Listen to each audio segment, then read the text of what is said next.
Regular guy. You can't tax my trailer. Joe, I got to ask you about one other thing. Sure. Ron Paul, you served with him. Yep. Tell me what the guy's like, because I want to tell you, if you mess with Ron Paul on television or online, you are going to feel the wrath of some serious followers.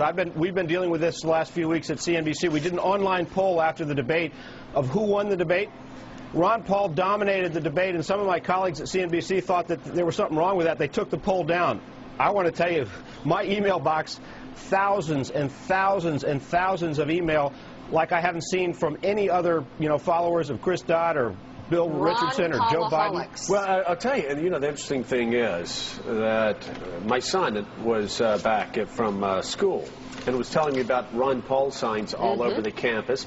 As we were driving through Pensacola, there was a Ron Paul sign, handmade, actually stenciled, on every single sign where you could attach something, and that's happening all across America. And you've got a couple things going here. You've got Republicans that don't see any real conservatives out there. You've got libertarians that want the government off their back. And you also have people on the far left who like his message about the war. About the war and keeping the government from our phone records and things. It is a fascinating cross-current. What do his Republican colleagues in the House think about it? Truthfully, everybody thinks in the House, everybody's thought that he's been crazy for a while. As far as too conservative, too libertarian, he's an independent, very independent guy.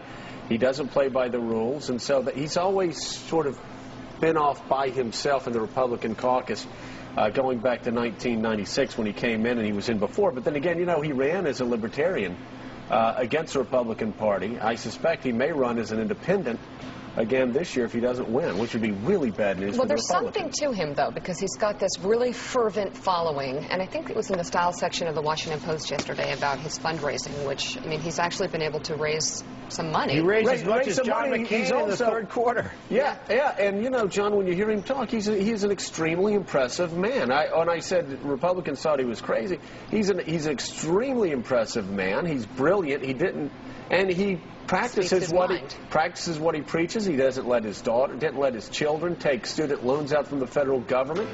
He's a doctor that doesn't take Medicare or Medicaid. And I'll tell you what, like my 19-year-old son, who's not excited about any candidates, was saying, man, I went on these websites and everybody's excited about this guy.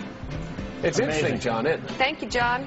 See you guys. Thanks, John. All right, hey, John, next time you're at the Four Seasons, can we come along and just kind of hang out? I'll bring you some cookies or something. They're really good. Oh, that'd be awesome. Thank you, John. Appreciate it.